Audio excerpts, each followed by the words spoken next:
Alright guys, welcome back to another GDI Repair YouTube video. Today we're going to be cleaning the intake valves on this Lincoln. They're pretty filthy, and I don't know how good you're going to be able to see here, but I'm going to put some before and after shots. I'm going to do my best to put some before and after shots so you can get a better look. I've already done these three. They're not perfect by all means, but they're better than what they were when I started.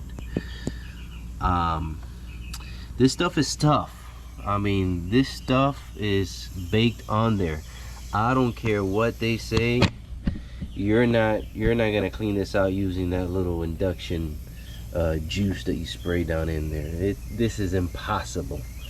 If I can't easily clean this like this, and it's, I mean, literally I've taken a screwdriver and, you know, gently obviously, and scrape the valves, you know, because the worst side is like right facing towards the intake here, and there's no way that you spraying that juice and, well, having the engine running and all that is gonna clear all that out. I don't even think it's gonna tickle it, to tell you the truth. So what I have here is, I used just regular WD-40, and I also do have, as a matter of fact, this is what I was talking about, this stuff. You're supposed to spray it in the intake or through the throttle body, and it sucks it up in there. No, not gonna happen. Sorry, I don't care what they say, that's not gonna clean that up. That is some really sticky, tough stuff in there, and it's not even sticky, it's just, it's baked on there, so it's, you literally have to chisel it out. So what I'm gonna do first of all is try to scrape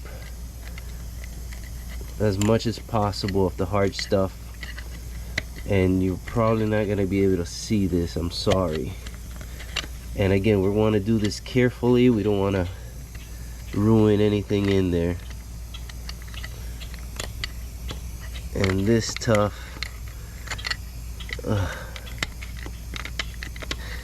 so we want to do that just to get, you know, some of that hard stuff off.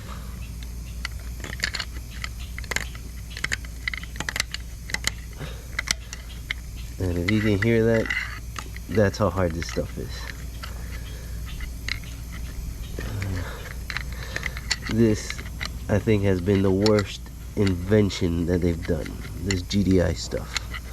I don't care how much power you get, I don't care how much fuel economy you get, I don't care any of that. I mean, longevity wise, this stuff is for the birds. I don't like it. I refuse to own any vehicle that has it. They're not giving you much of a choice nowadays, but you know, those are my thoughts, and that's how I feel about the situation. Now they are doing the dual fuel system. That's supposed to help. From what I understand, it does help.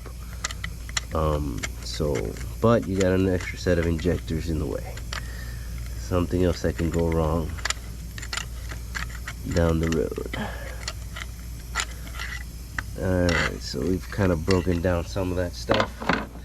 Again, this camera is not too good for close-up shots, sorry. So we've broken up some of that in there. So now what I'm gonna do is I'm just gonna, I can get my flashlight to stick. I'm just gonna blow the loose stuff out carefully without it getting in your eyes.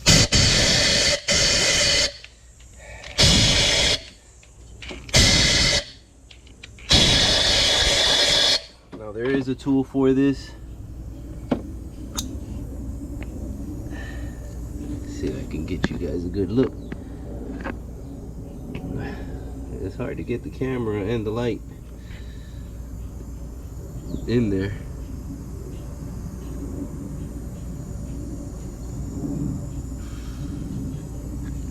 There is a tool for this. I know kind of costly, and for as much as I do this, which this is probably the first time, and the only reason I'm doing it is because I had to take this intake out anyways, so we might as well take advantage and get it done.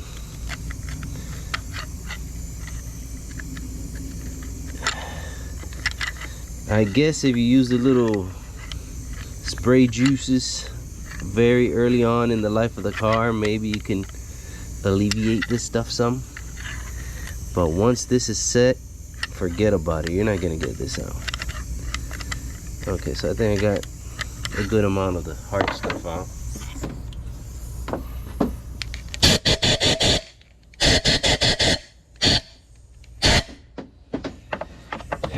Alright, now I'm gonna go in with the WD-40, just let it soak in there. Again, why WD-40 and not something else? I'm sure there's things better than this. Well, my train of thought behind it is, if WD-40 can clean tar, why can it not clean these valves? That's just my train of thought. Is it the best choice? Probably not. I'm, not sure, but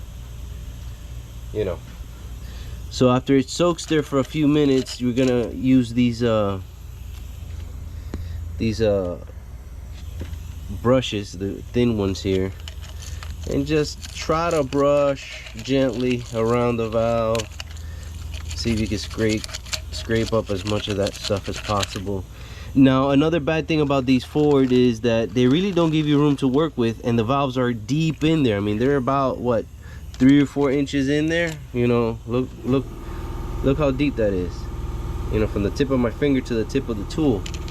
They really don't give you room. There's some vehicles that are probably going to be easier to get to, and you could do a better job, I'm sure. But this Lincoln right here, oh my god, literally it's in a little, I don't know, what is that, a 1 by 1 shaft, and it goes down in about 4 or 5 inches in there. So you can't really, even with a long brush, you really can't do much, because you can't get around the valve, and you can't really stick your finger in there with a cloth or anything. It's so deep and narrow. That's another thing, it's a really narrow space there. So we're gonna let that soak there for a little bit, scrape it a little bit, and they're not gonna be 100%, I understand that, but especially on this car, because it's just so narrow, you can't really get in there. The tool is something similar to what I was using to blow air in there, but instead of blowing air, you're blowing walnut shell media, kind of like a sandblaster, but less abrasive. One important note that I forgot to mention earlier is you got to make sure that these valves are closed, because you don't want to get none of that stuff in there. So you got to rotate the engine. And make sure that the intake valves are closed, because you don't want none of that junk going in the cylinder. I forgot to mention that earlier. And it's good because it holds the liquid in there, so the valve can get nice and soaked. So we'll let that settle in there and soften up as much as possible, and then we'll repeat the process. So we'll be back in several minutes. All right, so this has been soaking for about 15-20 minutes probably. Gonna go ahead and try to scrape a little bit more here with a brush, at least where I can get to. Like I said, this sucks because you really have no room to work with here.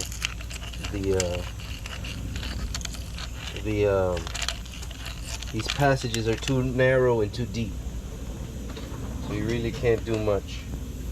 All right, so now we got to get all that nasty soupy stuff out of there. So I'm just gonna use this air gun and blow it out.